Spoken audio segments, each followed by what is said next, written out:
नमस्कार दोस्तों, मैं हूं आपके साथ साक्षी गुप्ता। आप देख रहे हैं पीडी डिजिटल न्यूज। आज हम बात करने वाले हैं एक ऐसे मुद्दे पर जो अभी दुनिया भर में चर्चा का केंद्र बना हुआ है। कल ही यानी कि 4 दिसंबर 2025 को रूस के राष्ट्रपति व्लादिमीर पुतिन भारत आए। यह उनका यूक्रेन युद्ध से बाद जो है वो पहला दौरा है। प्रधानमंत्री नरेंद्र मोदी ने एयरपोर्ट पर उनका गर्मजोशी से स्वागत किया। दोनों गले मिले, हाथ मिलाया। आज 5 दिसंबर को राष्ट्रपति भवन में 21 तोपों की सलामी के साथ गार्ड ऑफ ऑनर्स दिया गया। पुतिन ने राजघाट पर महात्मा गांधी को श्रद्धांजलि दी और अब हैदराबाद हाउस में मोदी जी के साथ उनकी मीटिंग हो रही है या अभी तक खत्म हो गई होगी। ये 23वें भारत रूस वार्षिक शिखर सम्मेलन का हिस्सा है।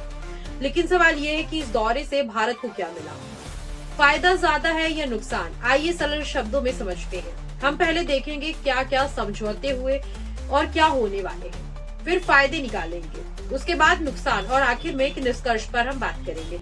तो चलिए शुरू करते हैं। सबसे पहले इस दौरे का बैकग्राउंड। भारत और रूस के रिश्ते 2000 से विशेष और विशेष अधिकार प्राप्त रणनीतिक साझेदारी के नाम से चल रहे हैं। हर साल समिट होता है, लेकिन कोविड और यूक्रेन युद्ध की वजह से 2021 के बाद ये पहला फेस टू फेस इंटरेक्शन है। पुतिन को मोदी जी ने रूसी भाषा में भगवत गीता का संस्करण तोहफे में दिया, जो भारत दर्शन को दिखाता है और भारत की संस्कृति को दिखाता है। एजेंडा में रक्षा, ऊर्जा, व्यापार और क्षेत्रीय सुरक्षा पर बात हुई है पुतिन और मोदी जी के बीच। अब आते हैं मुख्य समझौते पर और उम्मीद है कि आज कई डील्स साइन हुई होंगी। पहला, रक्षा क्षेत्र। भारत रूस से 60% से ज्यादा हथियार खरीदता है। इस बार रिलॉस लॉजिस्टिक्स समझौता मंजूर हुआ, जिससे हमारी नौसेना रूस के बंदरगाहों का इस्तेमाल कर सकेगी और रूस की जो सेना है वो हमारे बंदरगाहों का इस्तेमाल कर सकेगी। इससे हिंद महासागर में चीन के प्रभाव को संतुलित करने में मदद मिलेगी। दूसरा, अतिरिक्त S-400 मिसाइल सिस्टम और Su-57 स्टेल्थ फाइटर जेट पर सहयोग। यह भारत की वायुसेना को और मजबूत बनाएगा। तीसरा, ऊर्जा। रूस से सस्ता तेल आता है और जिससे हमारी अर्थव्यवस्था जो है बैलेंस रहती है। हाल ही में व्यापार 68 बिलियन डॉलर तक पहुंच गया, ज्यादातर तेल से। जी हाँ। चौथा, व्यापार। स्थानीय मुद्राओं में ट्रांजैक्शन बढ़ाने का, जैसे रुपए, रूबल, ताकि डॉलर पर जो डिपेंडेंसी है वो कम हो सके। साथ ही फार्मा, मशीनरी और कृषि उत्पादों में नए अवसर। कुल मिलाकर 8 से ज्यादा समझौते होने की उम्मीद है। अब बात करते हैं फायदों की। दोस्तों, ये जो दौरा है भारत के लिए कई सारी फायदेमंद चीजें भी लेके आएगा। सबसे बड़ा फायदा रक्षा में। S-400 और Su-57 जैसे सौदों से हमारी जो सेना है वो मॉडर्न हो जाएगी। सीमा पर तनाव में जो है एक कमी आएगी और साथ ही सीमा पर तनाव के समय में ये काफी ज्यादा जरूरी होगा।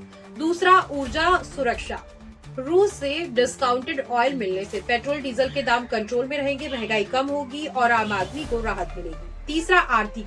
व्यापार बढ़ा 2020 में 8 बिलियन से लेकर अब 68 बिलियन का हो गया है। भारत के निर्यात रूस को 4.9 बिलियन हो गए। ट्रम्प प्रशासन के दबाव के बावजूद हम रूस से तेल लेते रहेंगे। पांचवा, क्षेत्रीय स्थिरता। रूस ने पाकिस्तान को चेतावनी दी कि अगर आसिम मुनीर गलत कदम उठाएगा तो नतीजे भुगतने पड़ेंगे। ये भारत के लिए सुरक्षा का संकेत है। कुल मिलाकर ये दौरा भारत को शक्तिमान बनाने में मदद करेगा। जैसे कि मोदी जी कहते हैं, लेकिन हर सिक्के के दो पहलू होते हैं। अब हम बात करते हैं नुकसान या चुनौतियों की। पहला, अमेरिकी दबाव। ट्रंप ने रूस से तेल खरीदने पर 500% टैरिफ का बिल पास किया है। इससे हमारी रिफाइनरी कंपनियां परेशान होंगी। दिसंबर में ऑर्डर कम हो गए, अगर ये बढ़ा तो तेल महंगा हो सकता है। दूसरा, पश्चिमी देशों से आलोचना। यूरोप और अमेरिका कह रहे हैं कि भारत रूस के साथ करीब हो रहा है, जो यूक्रेन शांति को प्रभावित करेगा। इससे हमारी वैश्विक जो है यानी कि वर्ल्ड वाइड लेवल पे जो इमेज है वो खराब हो सकती है। तीसरा, व्यापार असंतुलित। हम रूस से ज्यादा खरीदते हैं, निर्यात कम करते हैं और रूस चाहता है कि ये बैलेंस हो, लेकिन अभी चुनौती ही है। चौथा, लॉन्ग टर्म रिस्क। रूस पर सैंक्शंस है तो सप्लाई चेन डिस्टर्ब हो सकती है, जैसे डिफेंस पोर्टल्स में भी। लेकिन अच्छी बात यह है कि भारत बैलेंस कर रहा है। अमेरिका से भी डील चल रही है। तो दोस्तों, निष्कर्ष क्या है अब हम ये जानते हैं। इस दौरे से भारत को ज्यादा फायदा ही मिला।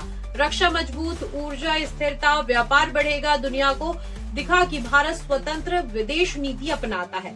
हाँ, अमेरिकी दबाव का चिंता तो जरूर है, लेकिन मोदी पुतिन की दोस्ती से ये दौरा नए दौर की कूटनीति का टर्निंग पॉइंट बन सकता है। रूस ने कहा, भारत जितना आगे बढ़े हम उतना ही साथ देंगे।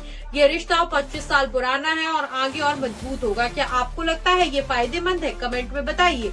अगर पसंद आया तो लाइक शेयर कमेंट जरूर कीजिए और भी ऐसे इन्फॉर्मेशन के लिए हमें सब्सक्राइब करना ना भूलें। नमस्कार।